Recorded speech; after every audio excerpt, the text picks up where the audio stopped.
에레미야에가서 2장 11절부터 17절. 저와 성도님들이 한 절씩 교독하시고요. 마지막 절은 다 함께 읽겠습니다. 내 눈이 눈물에 상하며 내 창자가 끊어지며 내 간이 땅에 쏟아졌으니 인 딸 내 백성이 패망하여 어린 자녀와 젖먹는 아이들이 성읍 길거리에서 기절함이로다.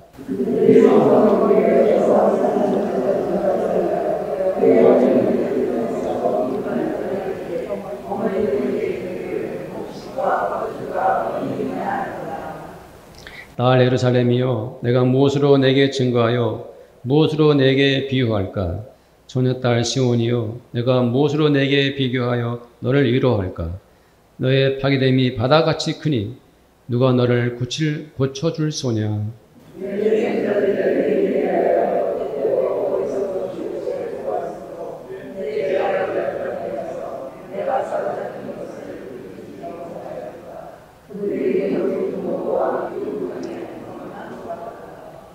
모든 지나가는 자들이 다 너를 향하여 박수치며 딸 예루살렘을 향하여 비웃고 머리를 흔들며 말하기를 온전한 영광이라, 모든 세상 사람들의 기쁨이라, 일컫던 성이 이 성이냐 하며.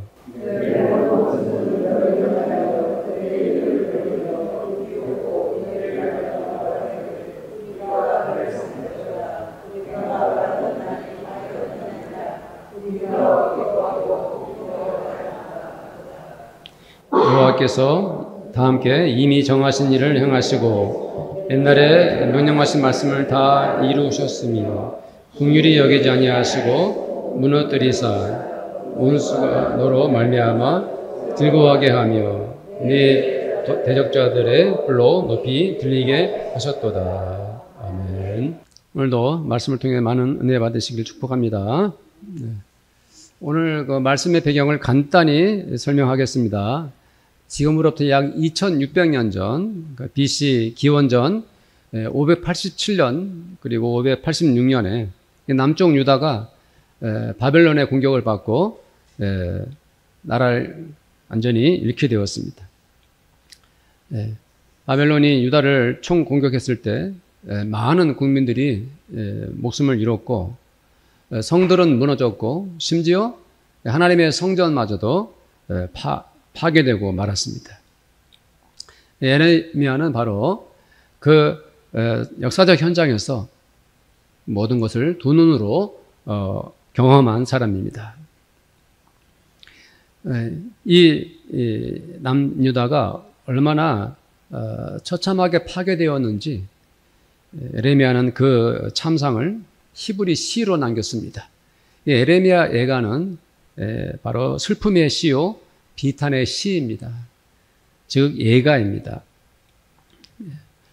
근데 참 그 독특하게도 이 에레미야 예가로 부르는 이 말씀이 히브리어로 에카입니다. 에카인데 우리나라 말로도 발음이 예가입니다. 그래서 묘하게 일치가 돼서 참 그렇습니다.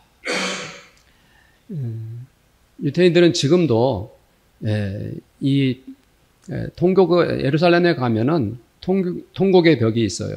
거기에서 금요일 밤마다 이 에레미야 애가를 읽으며 낭독하면서 울며 기도를 합니다. 단식하면서 이렇게 노래를 부르죠. 성도님들, 사람이 경험할 수 있는 가장 극단적인 비극은 무엇일까요? 인생을 살다가 사람이 겪을 수 있는 가장 슬픈 일, 그것은 아마도 부모가 자식을 잃게 되는 것이 아닐까요?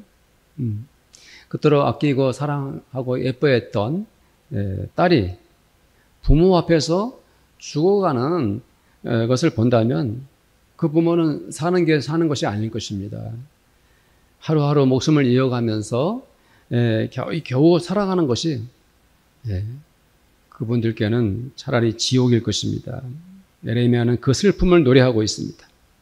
즉 시온, 예루살렘, 유다, 하나님의 딸이 하나님 아버지께서 보고 계신 그 앞에서 목숨을 잃어가고 있다라고 예레미야는 이렇게 예레미야 애가서를 통해서 간절히 말하고 있는 것입니다. 그래서 예레미야는 자기 딸을 잃은 아버지의 심정으로 이렇게 말합니다. 내 눈이 눈물에 상하며 내 창자가 끊어지며 내 간이 땅에 쏟아졌으니. 네. 얼마나 눈물을 많이 흘렸는지 눈물 때문에 눈이 상하고 말았습니다. 창자가 끊어졌습니다. 간이 땅에 쏟아지는 것처럼 딸을 잃은 아버지가 고통스럽게 슬퍼하고 있습니다. 그렇습니다. 사람이 극단적인 비극을 맞으면 그 오장육부가 뒤틀리게 됩니다. 실제로 예레미야가 보고 있는 것은 죄 없는 어린이들, 갓 태어난 아기까지도 죽어가고 있는 것이었습니다. 이런 말씀을 해놓고 있죠. 어린 자녀와 젖 먹는 아이들이 성읍 길거리에서 기절함이로다. 그들이 성읍 길거리에서 상한 자처럼 기절하여 그의 어머니들의 품에서 혼이 떠날 때에 어머니들에게 이르기를 곡식과 포도주가 어디 있느냐 하도다. 예. 마치 칼에 맞아 피를 흘리며 죽어가는 사람처럼 어린아이들이 아무것도 하지 못하고 그냥 픽픽 쓰러져 갑니다. 심지어 어머니의 품 안에 있던 그러한 아기들마저도 정신을 잃고 기절하며 죽어갑니다. 그 아이들이 어머니를 바라보면서 품속에서 하는 말이 무엇입니까? 밥을 좀 주세요. 물을 좀 먹여주세요. 엄마 나 배고파서 죽을 것 같아요. 이렇게 하면서 아이들이 죽어가는 것을 예레미야는 두 눈으로 본 것입니다. 이렇게 온 민족이 극단적인 고통 가운데 빠져 있는데 이 유대 민족에 의해서 가장 큰 절망적인 것은 이보다 더 절망적인 것은 따로 있었습니다. 그것이 무엇일까요? 그것은 바로 그들이 회복되고 다시 살아날 가능성이 전혀 없다는 것입니다. 이렇게 말씀하고 있죠. 처녀딸 시온이여, 내가 무엇으로 내게 비교하여 너를 위로할까? 너의 파괴됨이 바다같이 크니 누가 너를 고쳐줄 소냐? 보통 죽을 날을 기다려야 하는 시한부 환자들은 그 누가 와서 어떤 말로 위로해도 위로가 되지 않습니다.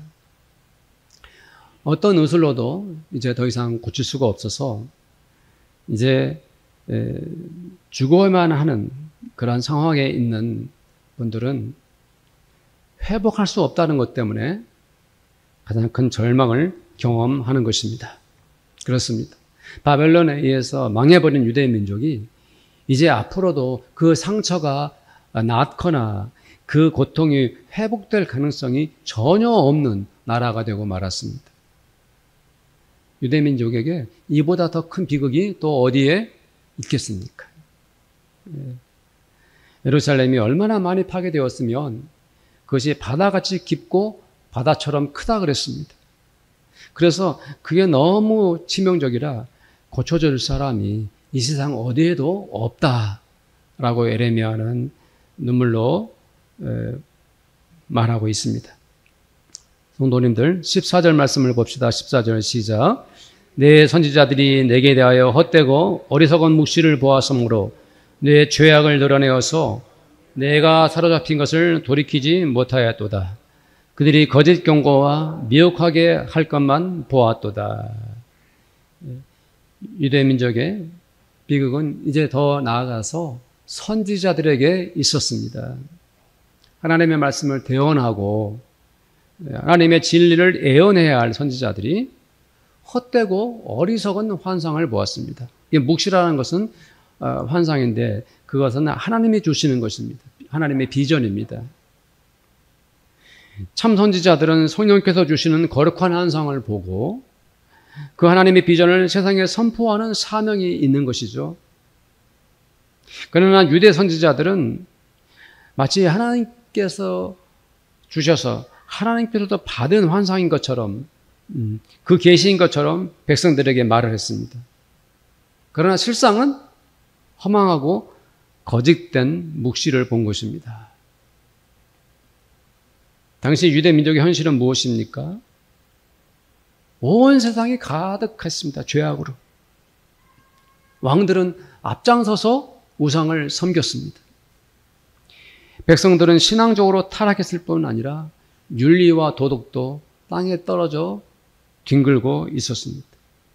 관료들은 부정과 부패에 물들어 있었고 무엇을 보아도 어디를 봐도 유대 민족이 죄악을 회개할 가능성이 전혀 없었습니다. 하나도 없었습니다. 그렇다면 그 나라와 민족 앞에서 선지자들이 그들의 죄상을 지적해야 합니다. 그들이 하나님 앞에 돌아와 회개하도록 선지자들은 말씀을 선포해야 합니다. 그럼에도 불구하고 오히려 이 선지자들이 백성에게 듣기 좋은 말만 하는 것입니다. 미혹하는 말이죠.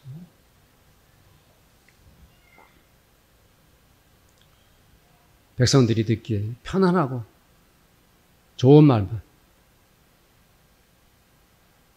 선지자들마저 타락하여서 하나님께로부터 어떠한 환상과 계시도 받지를 못합니다. 영적으로 무능한 상태에 있는 선지자들이 오히려 그 백성들의 죄를 조장하고 선지자들이 앞장서서 더욱더 백성들을 죄 가운데 빠져들도록 만들었습니다. 그렇게 된 결과가 무엇입니까? 15절입니다. 15절 말씀을 볼까요? 시작. 모든 지나가는 자들이 다 너를 향하여 박수치며 딸 예루살렘을 향하여 비웃고 머리를 흔들며 말하기를 온전한 영광이라 모든 세상 사람들이 기쁨이라 일컫던 성이 이 성이냐 하며 그것은 바로 유다 민족이 이방 나라 사람들에게 비웃음거리가 되고 있는 것입니다. 이방 나라라는 것은 단순히 나라가 다르다는 뜻이 아니라 유대 민족은 하나님을 섬기던 나라였고 이방 나라 사람들은 우상을 섬기던 나라들입니다. 그런데 지금은 상황이 역전됐습니다. 하나님을 대적하고 이방신을 섬기던 그 사람들에게 조롱을 받고 있습니다. 온전한 영광이라 모든 세상 사람들의 기쁨이라 일컫던 성이 이 성이냐? 네, 과거에 하나님께 선택받은 민족이었습니다. 하나님의 은혜를 입은 나라였습니다. 하나님의 영광을 드러냈던 백성이라고 자랑했던 모든 세상 사람들에게 기쁨을 주던 예루살렘이라고 큰 소리 치더니 너희들이 지금 이 모양 이 꼴이 되었구나. 그들은 박수를 치면서 머리를 흔들면서 조롱하고 비웃었습니다. 그러나 에레미야는 더욱 놀라운 말을 합니다. 그 말이 무엇입니까? 17절 말씀입니다. 17절을 한번 읽어봅시다. 여호와께서 이미 정하신 일을 행하시고 옛날에 명령하신 말씀을 다 이루셨으며 긍휼히 여기지 아니하시고 무너뜨리사 원수가 너로 말미암아 즐거워하게 하며 네 대적자들의 뿔로 높이 들리게 하셨도다. 이 17절 말씀이 왜 놀라운 말씀입니까? 이 모든 일을 행한 이가 바로 누구라고 예레미야가 말하고 있습니까? 네, 하나님이시라고. 네. 그것도 이미 정하신 일을 행하신 것이라고 말하고 있습니다. 이 유다 민족이 이렇게 참담한 비극을 맞고 있는 것이 우연이 아니라 하나님께서 이미 계획하고 준비한 대로 하나님께서 이런 일들을 행하고 계시다라고 말하고 있는 것입니다. 성도님들 어떤 생각이 드십니까?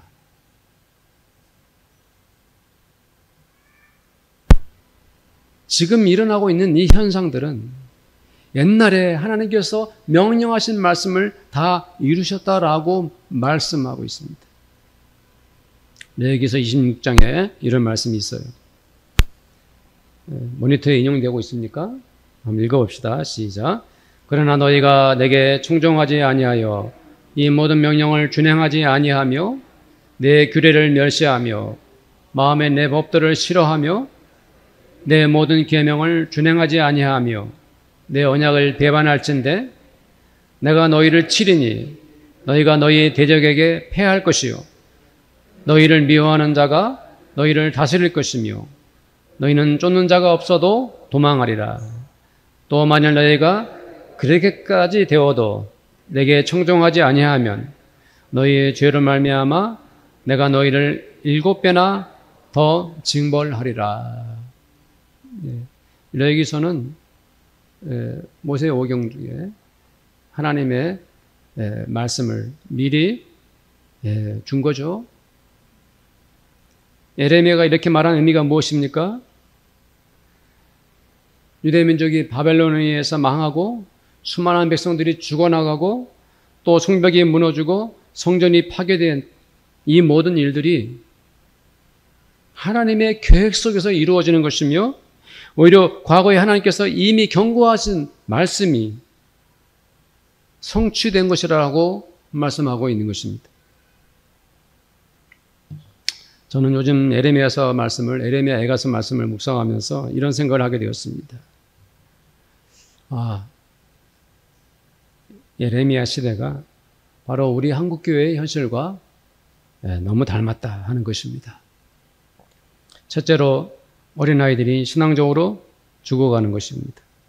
둘째는 한국교회가 사회로부터 심각한 조롱과 비웃음거리가 되었다는 것입니다. 셋째는 성직자들이 거짓 예언과 잘못된 계시를 전한다는 것입니다. 콜롬비아군 당국이 6월 9일 이틀 됐죠. 아마존 정글 카케타에서 행방불명되었던 4명의 어린아이들이 생존해 있다는 것을 확인했습니다. 군 당국은 구조요원들이 아이들을 살피는 모습을 담긴 사진을 공개하기도 했습니다. 성도님들도 뉴스를 접했죠. 이날은 지난 5월 1일 추락 사고가 발생한 지 정확히 40일째 되는 날이었습니다. 아이들은 13살짜리 여자아이, 제일 큰 누나입니다. 다음에 9살짜리 어린아이, 4살짜리 어린아이, 그리고 11개월 된 1살에 채 되지 않은 어린아이가 40일 동안 정글에서 있다가 정글에서 생일을 맞았습니다. 첫 돌을 맞았습니다. 경비행기를 타고 가던 조종사와 어른 3명은 현장에서 목숨을 잃었고 그 현장에 어린이 4명이 없는 겁니다. 그래서 콜롬비아 정부는 이 아이들이 살아있을 가능성이 높다라고 해서 이렇게 아이들을 찾다가 40일 만에 이 아이들이 구조가 되었습니다. 저는 이 뉴스를 접하면서 한 아이의 생명을 구하는 것이 얼마나 대단하고 아름다운가. 그것은 심지어 그토록 얼마나 거룩한가 싶었습니다. 이 세상의 모든 아이들이 예수를 믿는 것과 믿지 않는 것, 그 차이가 무엇입니까? 한 아이들은 예수를 만나 예수를 알고 그를 믿으며 그의 제자가 되어 천국 백성이 되는 것 아닙니까? 그러나 어떤 아이들은 한 번도 예수를 만나지도 못하고 예수를 믿지도 않으면서 예수를 알 수도 없는 인생을 살다가 그렇게 하나님 나라의 백성으로 살 수 없고 천국 백성이 될 수 없는 그런 인생을 살다가 세상을 떠나게 되는 거죠. 사실 지금 세대만큼 우리 대한민국의 어린이들에게 풍요로운 때가 한국 역사에 또 언제 있었나 싶습니다. 그 풍요로움이란 대단하죠. 경제적인 것, 교육적인 것, 그리고 어린아이들이 부모로부터 누리는 사랑, 그리고 문화적 혜택, 이 모든 것들이 지금 어린이들에게 가장 최고조에 있는 것 아닙니까? 그러나 신앙적으로 보면 어린아이들은 과연 어떤 상태에 있는 것일까요? 한국 교회가 대부분, 우리 교회도 마찬가지고 어린이들이 교회에 오지 않는 것에 대해서 심각하게 생각하고 있습니다.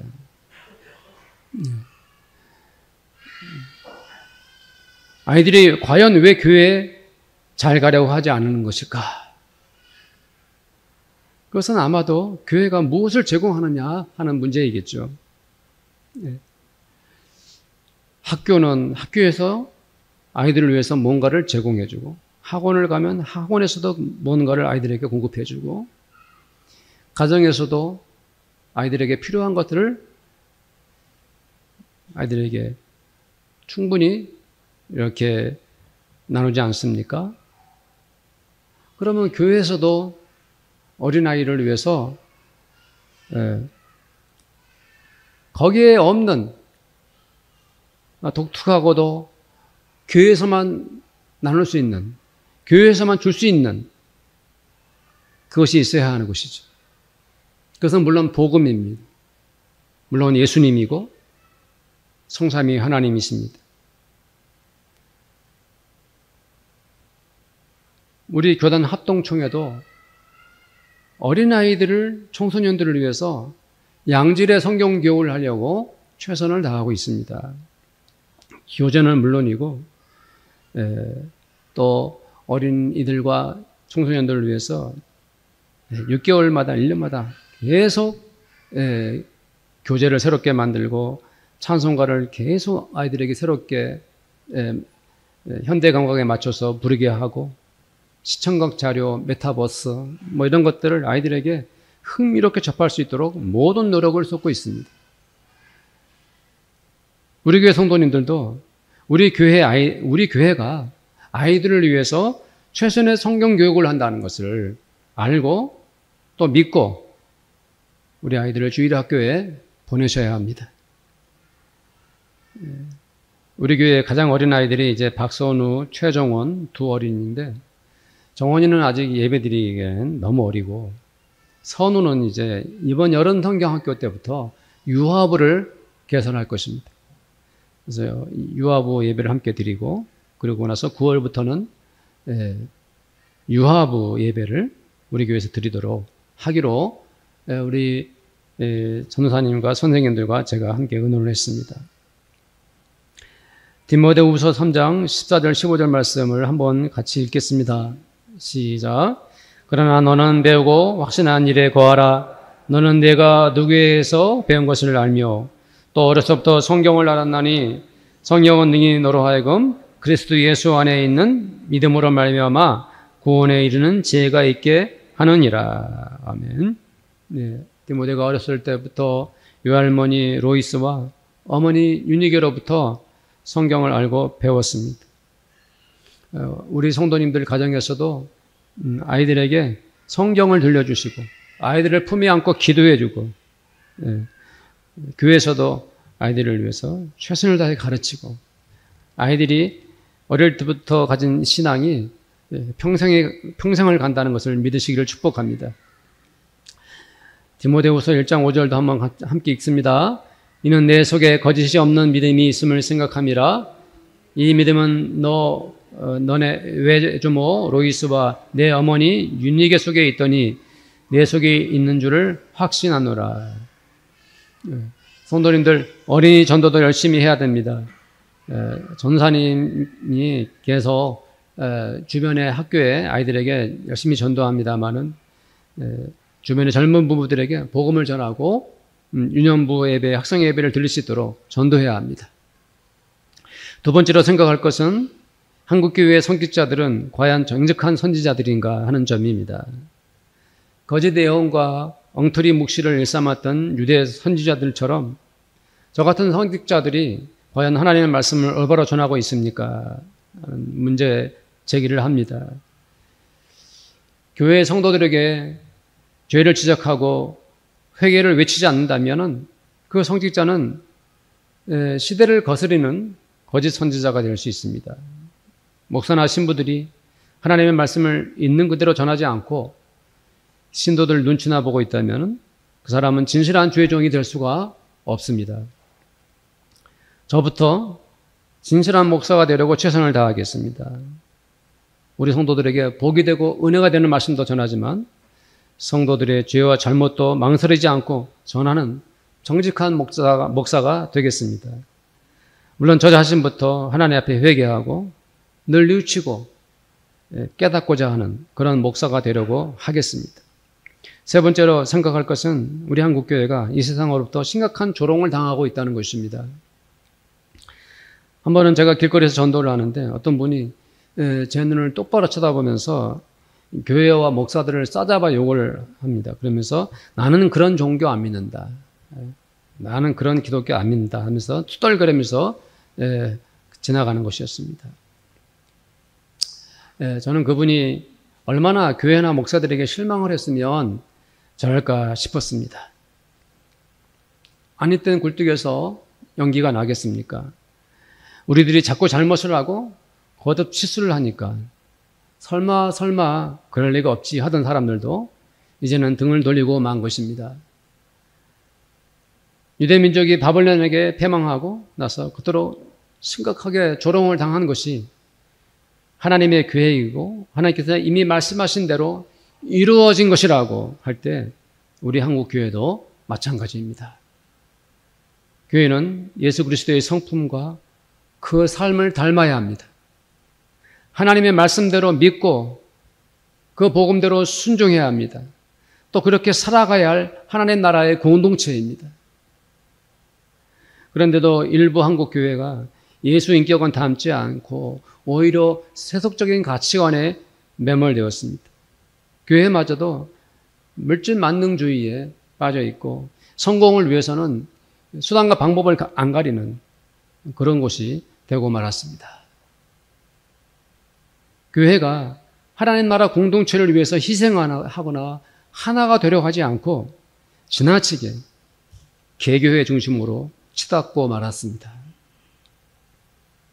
이 세상이 다 그렇게 변해가도 교회만은 그러지 말아야 했습니다. 교회는 오직 복음이 합당한 믿음과 삶이 하나가 되고 일치가 되어야 합니다. 하나님은 우리 교회가, 한국 교회가 세상으로부터 지탄을 받게 하셨습니다. 그들이 악한 말로 우리를 욕하는 것마저 하나님께서 허락한 것이 아니고 무엇이겠습니까? 하나님께서 우리 교회를 이렇게 한국 교회를 책망하실 때 우리는 정신을 똑바로 차려야 합니다. 예레미야는 피눈물을 쏟듯이 유대 민족을 위하여 하나님께 부르짖었습니다. 그렇습니다. 본질은 기도입니다. 교회가 기도하지 않고 성도가 기도하지 않는다면 그것이 죄가 아니고 무엇이겠습니까? 특별히 우리의 죄를 회개하고 우리의 잘못을 하나님 앞에 아뢰지 않는다면 그것이 바로 타락이고 그것이 죄가 아니고 무엇이겠습니까? 오늘 18절, 19절 말씀을 우리 함께 성경책을 보면서 읽도록 하겠습니다. 오늘 2장 18절, 19절 함께 읽습니다. 그들의 마음이 주를 향하여 부르짖기를 딸 시온의 성벽아 너는 밤낮으로 눈물을 강처럼 흘릴지어다. 스스로 쉬지 말고 내 눈동자를 쉬게 하지 말지어다. 초저녁에 일어나 부르짖을지어다. 내 마음을 주의 얼굴 앞에 물쏟듯 할지어다. 각 길 어귀에서 주려 기진한 내 어린 자녀들의 생명을 위하여 주를 향하여 손을 들지어다 하였도다. 네, 이런 기도가 저와 우리 성도님들에게 있기를 저는 간절히 원합니다. 요한계시록 2장 5절 말씀입니다. 함께 읽겠습니다. 그러므로 어디서 떨어졌는지를 생각하고 회개하여 처음 행위를 가지라. 만일 그리하지 아니하고 회개하지 아니하면 내가 내게 가서 내 촛대를 그 자리에서 옮기리라. 사랑하는 성도님들, 오늘 말씀을 통해서 어린아이들이 죽어가는 현장을 보면서 저와 우리 성도님들은 어린이들과 청소년들을 위해서 그들이 주님 앞에 돌아올 수 있도록 기도하고 또 울기를 축복합니다. 저 같은 목사들이 앞장서서 회개하고 눈물을 토하는 그러한 은혜가 있기를 간절히 소원합니다. 한국교회가 더 이상 세상의 조롱거리가 아니라 이 세상의 등대요 소금과 빛이 되고 구원의 복음 생명의 말씀을 전하며 예수 사랑을 나누는 그러한 교회로 회복되기를 간절히 원합니다.